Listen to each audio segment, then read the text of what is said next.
اعوذ باللہ من الشیطان الرجیم بسم اللہ الرحمن الرحیم۔ سنو آواز آفیشیل کے تمام ناظرین کو میری طرف سے السلام علیکم۔ پانی ایک انمول نعمت ہے، اس کی قدر کیجیے۔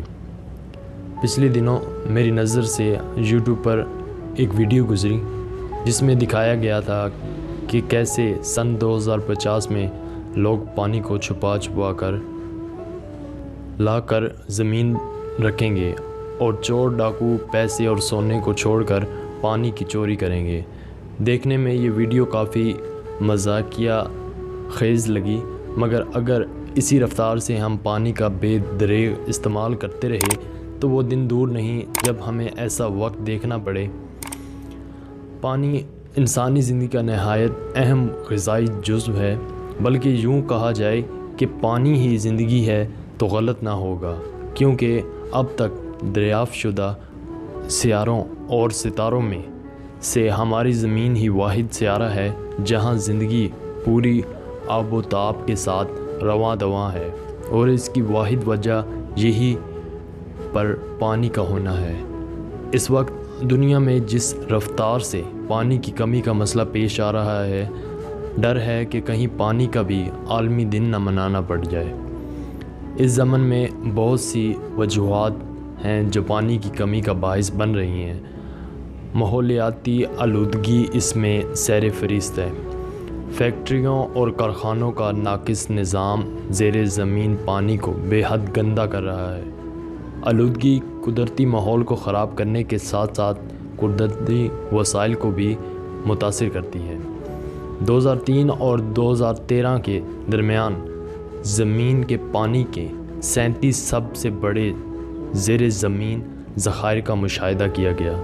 ان میں سے 8 ذخائر کے حوالے سے سائنسدان اس نتیجے پر پہنچے کہ ان پر حد سے زیادہ دباؤ ہے۔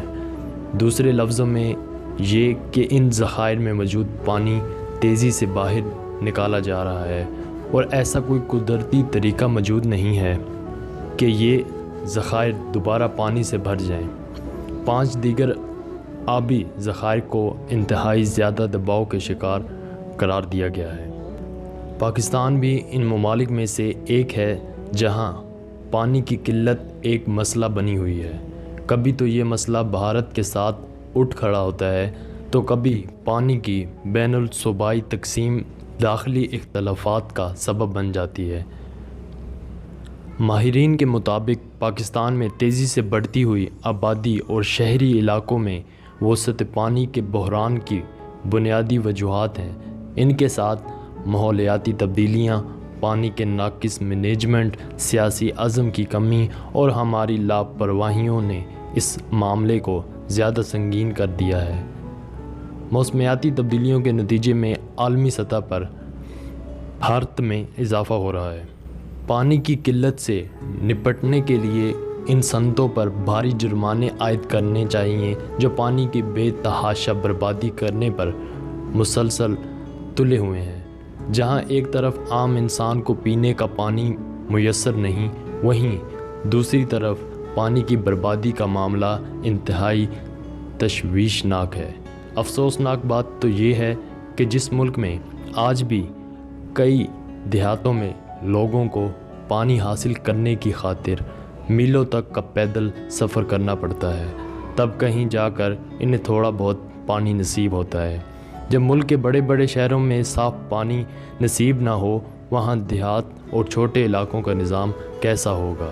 حد تو یہ ہے کہ اس سب کے باوجود ہم خرابیاں کرنے سے باز نہیں آتے۔ اگر پانی بچانے کی تھوڑی بہت کوشش کریں تو شاید یہ مسئلہ اتنا نہ بڑھے۔ سب سے پہلے تو انفرادی سطح پانی کو بچانے کی کوشش کرنا ہوگی۔ جہاں نہانے اور دوسرے استعمال کے لیے پانی کا بے دریغ ضائع ہوتا ہے، پہلے یہاں احتیاط کرنی ہے، پھر گھر اور باہر کا خیال کرنا ہے، اور ندی نالوں اور دریاؤں کے قریب گندگی نہیں پھینکنی اور نہ ہی انہیں آلود کرنا ہے۔ اگر ہم پانی کی بربادی روکنے میں ناکام رہے تو یقین کیجیے کہ آنے والے وقت میں پانی پٹرول سے بھی مہنگا ہو جائے گا۔ شاید اس یوٹیوب ویڈیو میں کی گئی پیش گوئی کی طرح، کیونکہ انسانوں کی پیدا کردہ گلوبل وارمنگ کی وجہ سے زیر زمین پانی کی سطح خطرناک حد تک گرتی جا رہی ہے۔ ہمیں چاہیے کہ اس نعمت کو ہم ضائع نہ ہونے دیں اور اس کو مستقبل کے لیے، اپنے لیے اور دوسروں کے لیے بچا کر رکھیں۔ تمام ناظرین سے درخواست ہے، اگر ویڈیو اچھی لگی ہو تو لائک اور کومنٹ ضرور کریں، اور نئے آنے والے تمام ناظرین سے درخواست ہے کہ وہ چینل کو سبسکرائب ضرور کریں اور بیل آئیکن کو ضرور دبائیں تاکہ آپ کو نئی ویڈیوز کی اپڈیٹ بر وقت ملتی رہیں۔ اللہ پاک آپ کو اپنے حفظ و امان میں رکھے۔ ملتے ہیں اگلی ویڈیو کے ساتھ۔